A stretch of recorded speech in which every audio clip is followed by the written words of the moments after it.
వరలక్ష్మి వ్రతం ఆచరించేటువంటి ఆడవాళ్ళు 90% మంది ఈ తప్పుని చేస్తారు.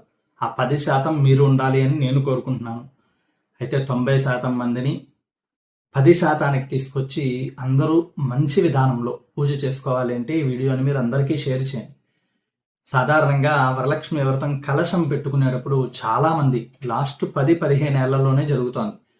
చీరలు కట్టడం లేదా సగం ముఖాన్ని వరలక్ష్మీదేవి ముఖాన్ని ఆ కలశానికి పెట్టడం, సగం శరీర భాగాలని అంటించడం.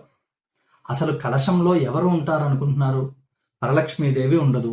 ఎవరు ఉంటారు అంటే కలశంలో మీరు అభిమంత్రణ చేసి చెప్పేటువంటి మంత్రం ఆపోవా ఇదగం సర్వం విశ్వాభూతాన్యాపహ అంటారు.